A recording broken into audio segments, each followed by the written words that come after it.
Sveiki! Te Katrīna Runa, un šis ir podkāsts Manas tavas patiesības sarunu daļa. Čau, Oskar! Čau! Tad šodienas tēma mums boks.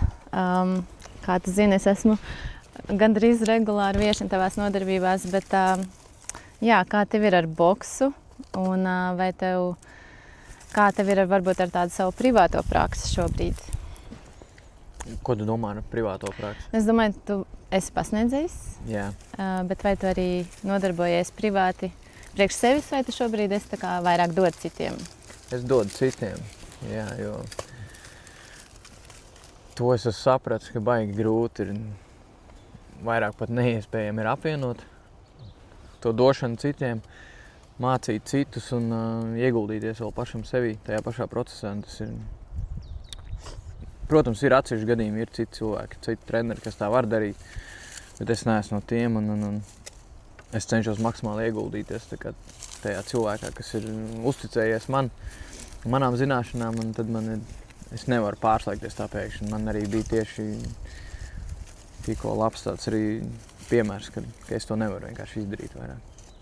Bija nolēms, ka startēšu tajā Latvijas čempionātā, un vēl tur kaut kur, ja kaut kāda iespēja būs, un tad līdz ko sākās sagatavošanās process, es vienkārši sapratu, ka tas nav reāli. Es ieeju tajā treniņu procesā, un mums ir tāds sparings, kur ir kontakts ar otru sportistu. Es sapratu, ka es tajā ringā ieeju jau kā treneris, nevis kā sportists. Es ļauju sev sist un komentēju, ko tev labāk darīt, kā taktiski tur šito un to, un es vienkārši tajā brīdī sapratu, ka ne, viss, tas laiks ir aizgājis. Man galvais treneris, nevis sportists. Tāds cits fokus laikam šajā brīdī. Jā. Kurā brīdī tas aizgāja? Vai arī otrādāk, kurā brīdī atnāca tas, ka tu gribi dot citiem? Tas viss notiek automātiski, jo es vienkārši dēļ traumām beidzu profesionāli nodarboties ar to. Un kad atnāca tas, ka es sapratu, ka man vairāk ir tā mācīšana, es sapratu, ka ir kaut kāds rezultāts tam, ka cilvēkiem patīk. Un ir pašam redzams rezultāts arī tajos cilvēkos. Un patīk. Tas ir tāpat kā jebkur, var pielīdzināt jebkurai citai profesijai, kur cilvēks palīdz cilvēkam, vai tas ir ārsts vai citu sporta veidu treneris. Jā, tieši tā. Jā, es tavās nodarbībās 100% jūtu, ka tu dod. Un arī tādēļ es arī atgriežos ar to sajūtu, kad ir tāda droši pieņemoša telpa. Un es zinu, ka tu vai arī Andrejs būs ļoti atvērti palīdzēt, izprast, jo tas nav tik vienkārši tā cilvēkam no malas atnākt un sākt kaut kādu citu to sporta veidu un virzienu paņemt. Bet, kā tev liekas, kas ir tāda boksa pamatā vai arī kādēļ tieši boks, kaut kādas boksa iezīmes vai, kādēļ tieši tas sporta veids? Priekš manīm vai vispār? Jā, var gan. Es nezinu, es vienmēr esmu bijis arī par tādu vīrišķību. Es esmu salīdzinoši jauns un gandrīz jau šajā gadsimtā dzimis, bet vēl bišķīt uzkavējos arī iepriekšējā, bet es esmu baigi vecmodīgs. Es esmu es esmu audzis laika vecākiem brāļiem, un īstenībā visi cilvēki, kas man apkārt ir, visi tādi, 10 gadus vecāki. Tā vienmēr bijis. Es esmu bijis par to vīrišķību. Ja bišķi nogāja no tā. Nē, es domāju, ka tu ļoti precīzi pateici, jo man, kad es eju uz boksu, jo man ir pat daudz sievišķības ikdienā, un tad man vajag to līdzsvaru. Jā. Un tad es eju pie jums, dabūju riktīgi to vīrišķo enerģiju, un tad man ir tas līdzsvars. Jā, bet tu vīrišķo enerģiju dabū no tā procesa vai no tā, ka tur ir vairāk vīrieši? No procesa. Nē, no tā, kad man personiski boks vairo iekšējo spēku un ķermenisko spēku, un tad tas ir tas, kas man iztrūks bieži vien vadot un dodot citiem, jo man ir ļoti daudz pašai tā sievišķa enerģija, un tad man vajag izlīdzināt to, jo citādāk tas ir pa daudz. Un es jūtu, bet tas nav tikai par to, ka tur pārsvarā nāk vīrieši. Jā. Tāpēc es arī jautāju, vai tas ir no procesa vai no cilvēkiem, kas tur uzturās. Agrāk jau vispār sieviete boksa zālē, tas bija retums. Varbūt apkopēt gādāt kādreiz uz boksu zāli. Bet es vispār esmu pamēģinājis arī senāk atpakaļ, un es sapratu, ka man patīk, bet es nepaliku, jo tādēļ, ka es biju vienīgā meitene tur. Jo man brālis ar to aizraujās, un tad viņa arī, es redzu tās iezīmes, ko tas boks veido un maina tevī, un nerunājot jau, piemēram, vīrietī tas citādāk, tur tāda stāja un savu pārliecību par sevi, un tādu, ka tu jūti to vīrišķību no tā puiša. Viss jau atkarīgs arī no paša cilvēka. No tā. Kas viņam iekšā, ko viņš vispār nāk. Vai viņš vispār nāk ar kaut kādu domu, viņš iet, tāpēc, ka jāiet ir kaut kur. Taisnība. Ir cilvēki, kas nāk vienkārši, lai viņš paceltu savu ego un lai viņam būtu kaut kāds status, kā tas, diemžēl, mūsdienās ir. Pateikt, ka tu trenējies boksā un pacelt galvu, tu esi baigais tas laikam puišiem, un tas ir, tā kategorija, tie džeki, kas atnāk, es viņus labāk redzējumu nekā nākam, es uzreiz varu nolasīt, kurš no tiem būs tas, kurš nebūs, un tie, kas tiešām grib priekš sevis un pilnveidot sev un attīstīt sev un kaut kā augt gan garīgi, gan fiziski, tad tos es ņemu pie sevis un tajos arī es guldos iekšā. Tie, kas iet barot savu ego un kā es teicu, to statusu dabūt, tas pilnīgi pret mani to ideoloģiju, teiksim tā.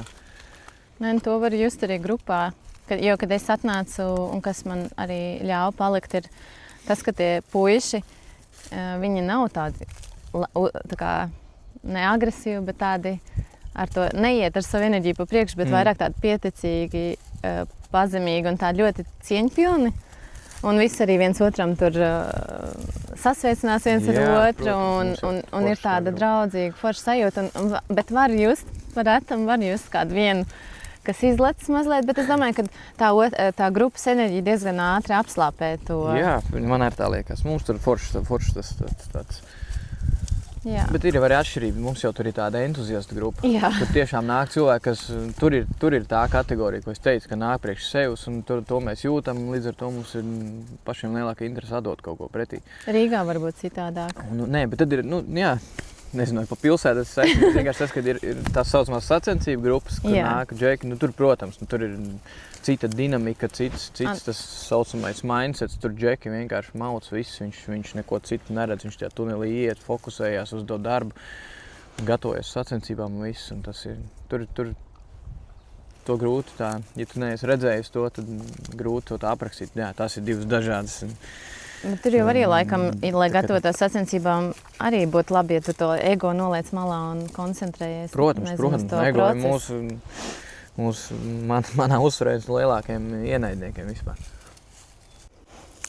Jā, un kā tev ir ikdienā? Vai tev patīk būt klāt arī pie sacensībām vai vērot boksa mačus, vai arī tu jūti sev vairāk tajā ikdienas darbā un zālē? Jā, tās sacensības jau ir daudz retāk kā tas treniņu process. Līdz ar to tur es esmu vairāk, biežāk un tur es sev vairāk jūtu. Bet sacensības, protams, tur ir interesanti tām. Tur arī tāds interesants sajūtas iekšā ir. Kad aizbrauc, tagad nesen arī bija arēnā cīņas, aizbrauc līdzās savam trenerim, viņa audzēkņi palīdzēt, sekundēt. Un tad vienmēr uznāk tāds nemierīgs tur tajā arēnā. Es liekas, varētu pats atgriezties. Tev pašam, ka tev gribētos būt tur? Tā ir katru reizi, liekas, bija forši. Kad tev ir kaut kādas asociācijas to, kā jā, bija, kad tu biji tur, jā? Grūti to aprakstīt, bet sajūtas tur vienmēr ir interesants. Un tad ir baigi īstenībā jāsarās sevim, lai tu varētu nofokusēties uz to audzēkni. Tas, protams, ir reti, tas vairāk tādos šovos, kur ir skatītāji un viss tas tie šovu elementi, tur tas uzdzen tādu... Tā vide tev pat. Jā, tas viss tāds, viss tā bišķi, nezinu, uzbudina tā kā... Es tikko tieši skatījos tādu, piedot par atkāpi, man aizgāja asociācija par Tyson Fury, jā, viņam ir... Furies. Furies, jā. Es skatījos, nedaudz ieskatījos tajās Netflix sērijās par viņu, un pēc tam viņš tagad cīnījās.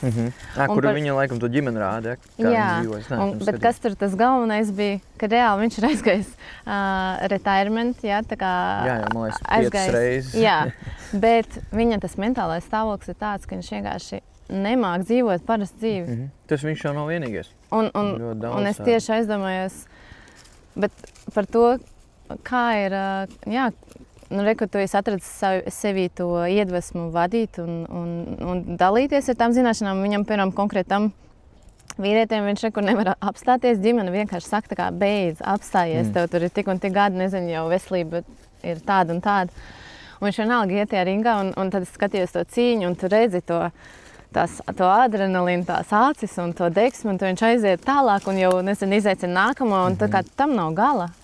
Ka liekas, ka kad viņš, un sanāk, man liekas, vai nu viņš ir jāapstādina ar kaut kādu veselības problēmu, es nezinu, jā, tas tāds. Tysons Furijas, jā, viņš tur, viņam ir interesanti tur tā vēsture visu ar depresiju un alkoholismu, viņam bija smags tas stāsts. Bet es domāju, ka tā jau ir sportistiem.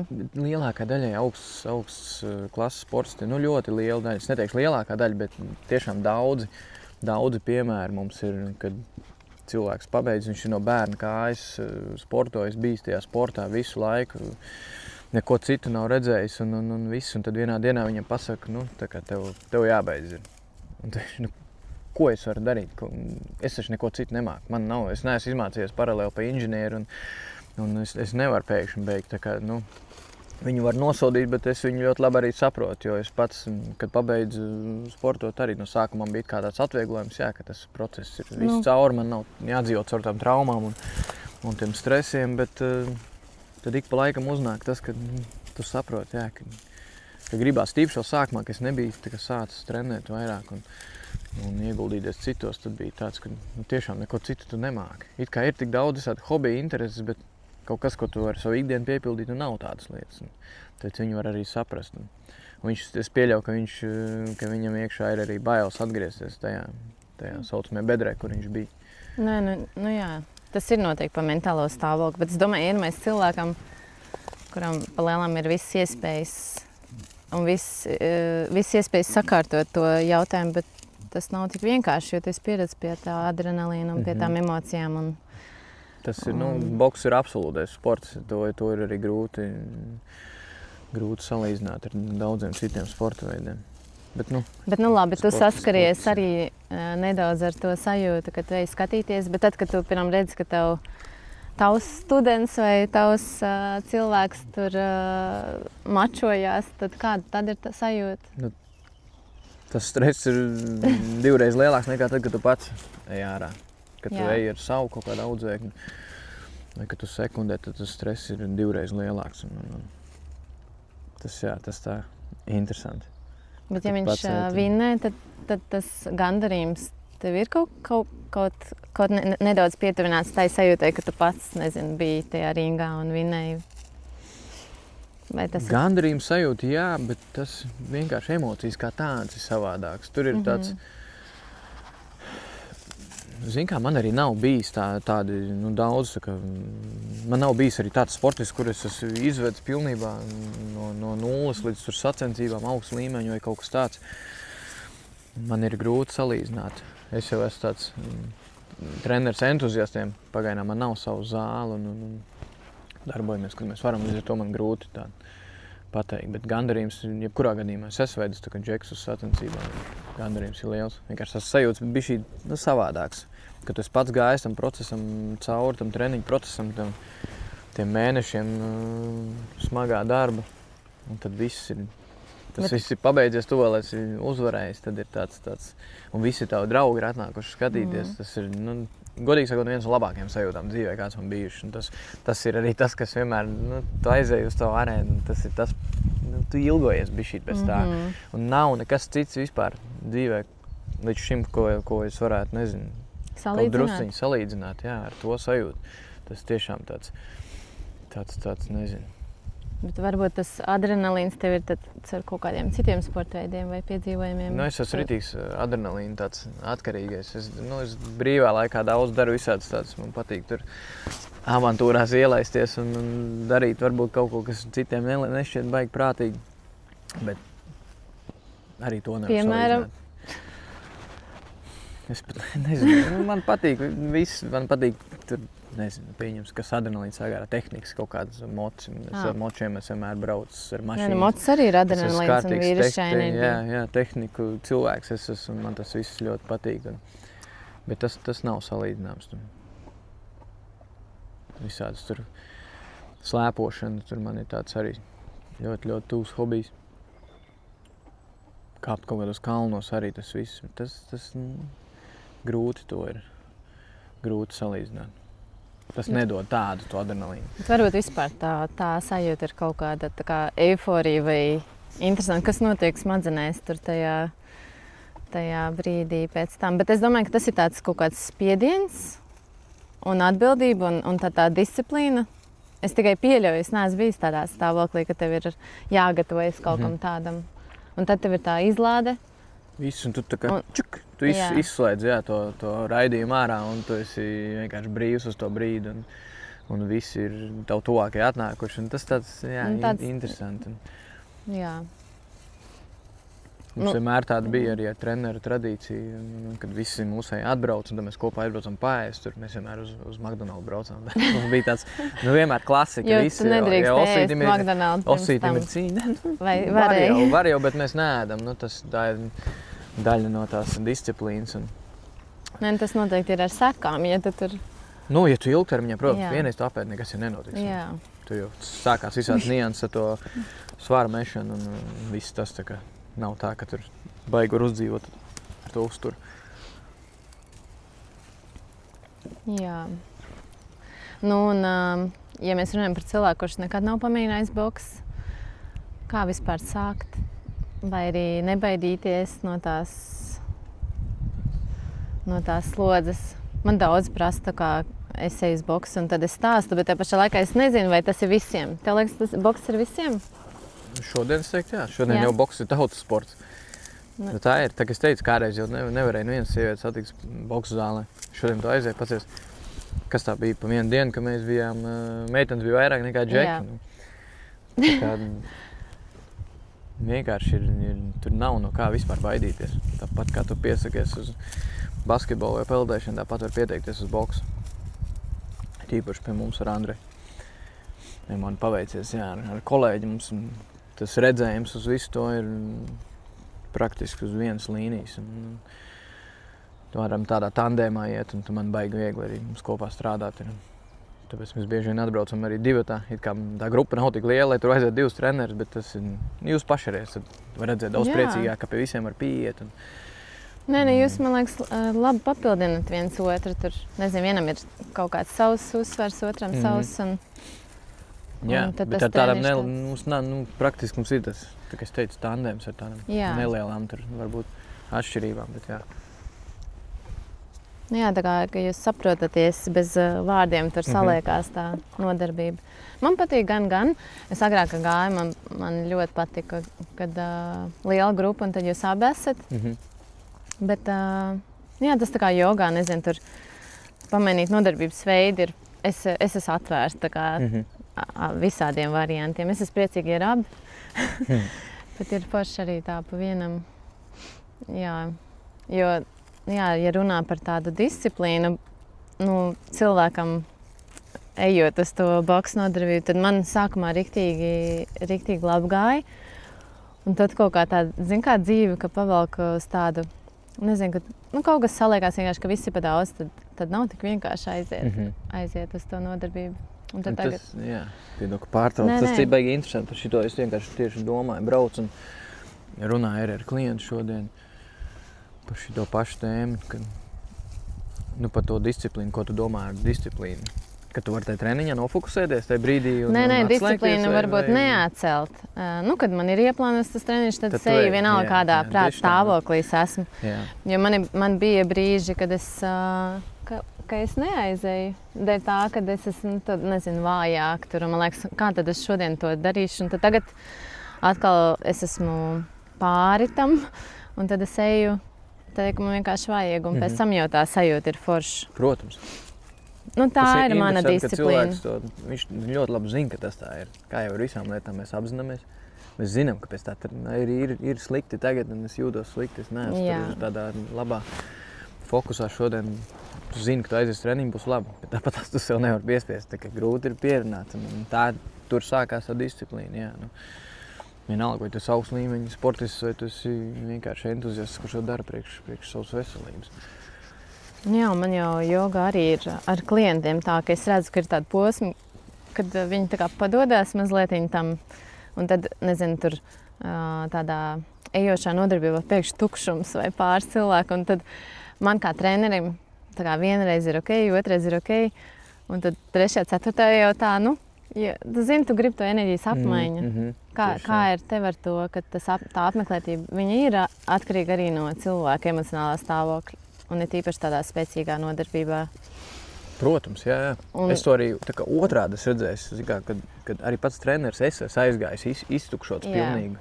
Tagad tev nav varianti. Jā, es zinu, bet man ir bijušas pāris nodarbības, ka es vadu viens pret viens, un es esmu aizgājis pilnīgi izsmelts, vai tur man kaut kas ir izsits no ritma, vai pārdzīvojums, vai kaut kas, un es nevaru ieslēgties tajā treniņā. Un es jūtu, ka es nevaru iedot to, un es vienkārši arī tas otrs cilvēks nav tā atgrieznis, kā mēs nevaram, viņš pavelkās līdzi uz to manu enerģiju, ka man nav iekšās, un viņš arī paliek tāds pasīvāks, tā ir interesanti, jā. Un es arī esmu grupu nodarbības pamanījis, man pāris reizes bijis, ka es vienkārši aizēju tāds man vienkārši neliekās kopā, nu. Bet citreiz atkal, man liekas, tā grupa var pavilkt arī pasniedzēji. Bet es saprotu, ko tu runā, jo man arī ir bijis, kad es eju ar to stāvokli, un es zinu, ka tas, kā es pasniedzu, nu, tā enerģijas apmaiņa viņa nav tāda, kāda būtu, ja man būtu bijis, ja es būtu atnākusi, nezinu, tur atgājis no savām epizodēm un iedvesmot. Bet, nu, vajag arī tādas epizodes. Protams, jā. Nu, pašam jau ir, es jau vienmēr pēc tām nodarbībām, ka nav kaut kas pašam, es jau strādāju un domāju, kāpēc. Nu, tā nedrīkst. Man vienmēr ir tāda,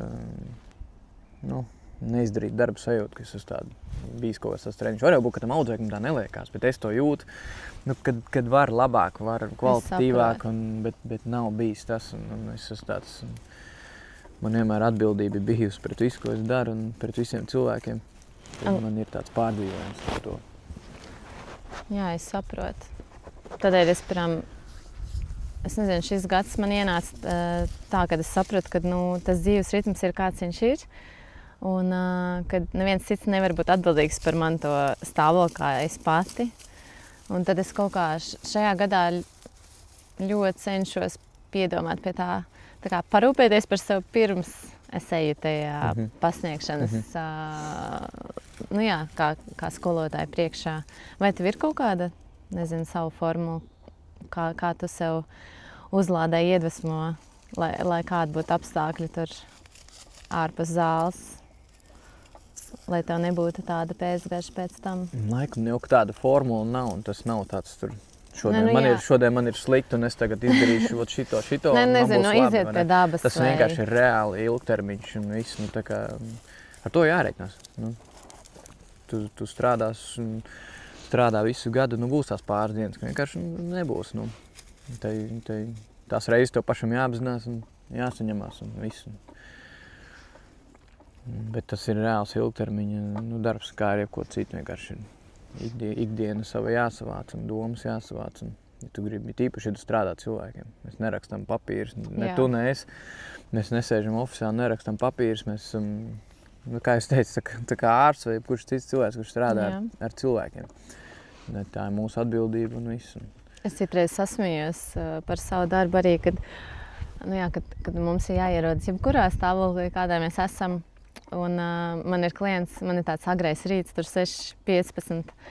Un man ļoti bieži ir tā, ka ir ļoti, ļoti grūti pašai tikt uz to nodarbībai, iziet tieši no mājas ārā. Un tad man ir klients, kas no rīta atsūta, es zinu, ka es šodien, nezinu, sliktāk gulēju naktī, es nebūšu, vai arī tur ir ok, bet tad es tie pašā laikā sasmējos, kad realitātē jau tam pasniedzējiem, lai kāda manam būtu naktis, vienalga iešu un ieradīšos un būšu tur priekšā. Jā, un par to, kad nav izvēle. Bet tajā pašā laikā, man liekas, tā atgriezieniskā saite tai došanai. Un tieši, kad tu dalies ar tām savām zināšanām, lai kāds būtu brīdis. Jā, tam nav tāda nozīme. Es arī tā kā saku, es zinu, kad būs tās iedvesmojošās nodarbības un būs zemākas enerģijas nodarbības, bet tāpat tas cilvēks ir atnācis, es esmu atnākusi, un mēs saslēdzamies un kaut kas jau tur notiek. Un tad tā enerģijas apmaiņa tāpat tās ir. Un tas ir tā kā iedvesma darboties tālāk. Nu, tas praktiski man šorīt bija tāds arī piemērs. Man visu laiku ir agrie rīti. Es ceļos 5 un man no 6:15 tāpat kā tev sākās treniņš. Katru dienu? Nu ne katru, bet lielākoties, jā, viss man sanāk agrie rīti.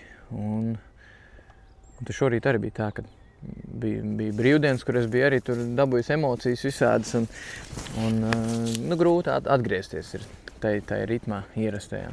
Jā, man arī šodien bija tā. Ļoti grūti bija, jo tiešām bija viss smuks laiks arī brīvdienās un tāds, man vienmēr tādas saucamās morālās paģiras pēc labām brīvdienām ir un es netieku ar to galā. Pēc brīvdienām. Jā, es nezinu, man ir vienmēr tāds kaut kāds rūgt un tāds saldsvērīgāk garša iekšā pēc labām brīvdienām. Visu mūžu man tā ir bijis. Un tas šorīt arī bija tā, ka es pieceļos, braucu uz to zāli, un es jūtu, ka nav, miegs nāk, un kafija tev neatcīt vaļā, un tu nezini, tad vadīsies, nevadīsies. Un tad atnāk tas, man mazais puika tāds viens nāk, cik jau vairs mazs, viņš atnāca mazs, pie manis trenēties pirms 5 gadiem, bet tagad jau viņš ir liels. Pusaudzis. Jā, un viņš atnāk, un es redzu, ka viņš ir priecīgs piecēlās no rīta, visu pirms skolas nāk trenēties. Un viņš iedvesmo tajā rītā. Jā, un viņš tiešām, viņam tās acīm redzot tās nodarbības patīk, un tēti saka, viņam patīk, un tad man ir tāds, kad tas iedod to enerģiju visu. Tas arī tas, kas man pamodina, ne tā ir kafija, ne tas, ka es sevi savācu brīdī, bet viss. Es redzu, ka viņš ir atnācis, tas smaidu uz sejas, viņš grib kaut ko iemācīties, grib kustēties, un viss tas man arī atcīt vaļā, tad es varu darboties. Tā ir tā atgriezieniskā saite mūsu gadījumā. Jā, un sanāk, tad tā mūsu alga ir tā enerģijas apmaiņa. Jā, tas. Jo es ticu, ka tev arī, man nav tā sajūta, ka tu pasniedz dēļ naudas vai, nezinu, dēļ. Par šito es varētu runāt kādu stundu. Jā, es arī. Jā, man tāds savs uzskats. Man, piemēram, primārais ir kāda kvalitāte ir tam, ko es daru, ko es nododu. Un tad jau tā nauda vai enerģijas apmaiņa, tad ir tas nākamais. Jā, nauda ir sekundāra. Un viņa arī... protams, tas tā var te teikt. Nauda ir enerģija, viņu vajag. Jā, vispār par to nav runa. Mēs bez naudas nevaram dzīvot mūsdienās. Vienkārši, Man labāk sajūta ir tad, kad es saņemu kaut ko no tās atgriezieniskās saites, nekā kad man iedod to naudiņu un kad es saņemu kaut ko uz konta. Un tas ir arī tāda laba trenera, man liekas, pamatā. Un arī, kad es tev aicināju šo sarunu, es tieši domāju, nezinu, mēs neesam tik ļoti pazīstami, bet es eju pie tevis treniņu, bet es jūtu to enerģiju. Man liekas, nevar būt, ka mums būs slikta saruna, jo man liekas, ka tās vērtības kaut kur ir līdzīgas, un tu jau jūti, kurš cilvēks tev piesaista, un kādēļ tev tieši izvēlēs tieši tādu treneri. Un baigi forši. Jā, šitas ir interesants tāds vispār punkts, tāds, par ko parunāt. Jā. Daudz treneri. Treneri tiešām ir ļoti daudz mūsdienās, un jau redz ikdienā, kā citi strādā, un ko viņi dod, kā viņi pasniedz tās nodarbības. Tad tev arī sev vieglāk bija šī novērtēt. Es atkal atsaukšos uz Andreju, ka mums tāds labs tandēms ir. Mēs vienmēr iesmējam šito, ka, ja mēs gribētu būt bagāti, mēs noteikti nedarītu to, ko mēs darām tagad. Mēs iet strādāt, iet mācīties kaut ko citu, vai iet vienkārši strādāt tur diennakts maiņas kaut kādās, nezinu, mežā, vai ne? Bet ne šito. Jā, tā ir. Un ko mēs varētu novēlēt klausītājiem saistībā ar mūsu to tēmu par, disciplīnu, boksu, enerģiju?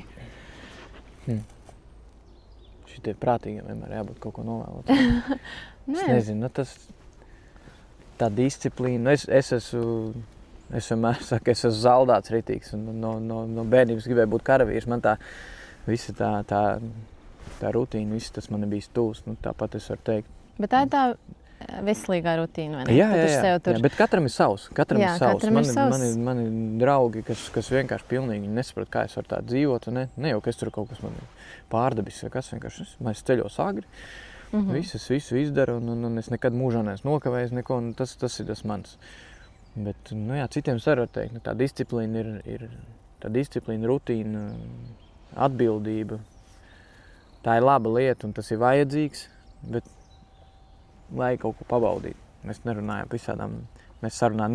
par visādām tur, hobijiem, visu to, bet vajag to klišajās jau runājām, vajag to līdzsvaru. Tas viss ir vajadzīgs, tas saka, tā rutīna, tas ir, mēs gribam augt, tad tas ir vajadzīgs, bet vajag kaut ko pabaudīt arī ikdienā.